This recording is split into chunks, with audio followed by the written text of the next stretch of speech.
very first script Patrick Melton and I collaborated on, which was started on Halloween weekend of 1999 and ultimately became the film Feast, had special effects makeup done by Gary Tompler. And here was this gentleman from England who had the maniacal laugh of a child getting every demonic toy he'd ever wanted, day in, day out, with just the energy of every 4th of July you'd ever seen, constantly bringing it, creating these new, fascinating, wonderful creatures and feats of imagination pulled off that you don't think a room of scientists could ever do.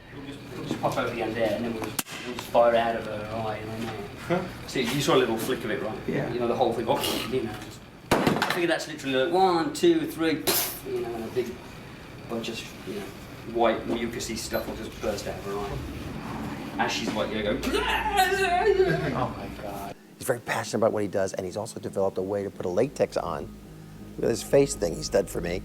He does it quickly, he does it expertly, you don't see any seams, and you know, you look in the mirror and you go, oh my God, I can eat, I can talk, I can do all that stuff that you couldn't years ago using kind of prosthetics and stuff. So he's on the cutting edge of makeup for these effects, and he loves doing it.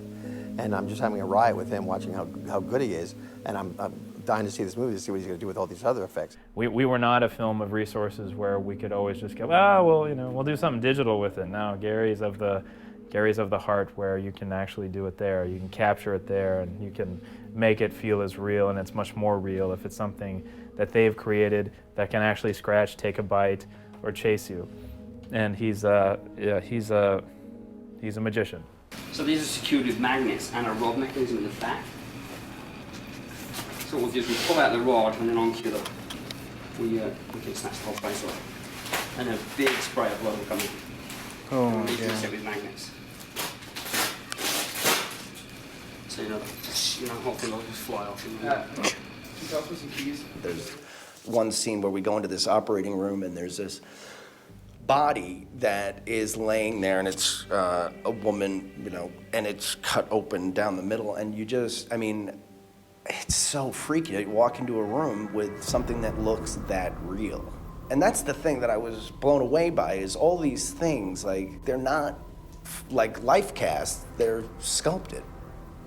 And they're so realistic. I mean, they're really talented. I think he maybe took an hour off to sleep on New Year's Eve. Otherwise, the gentleman worked every single day, perfecting, twisting, painting, manufacturing the product of a million nightmares for us.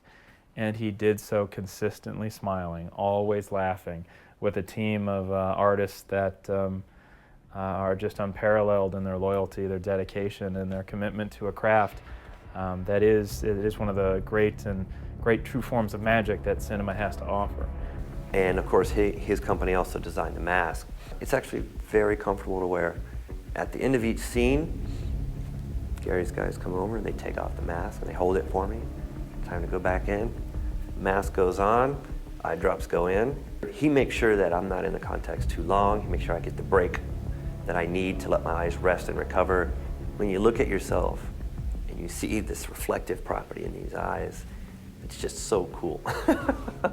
I was pretty much stunned, rendered absolutely speechless by what he created for our Killers collection.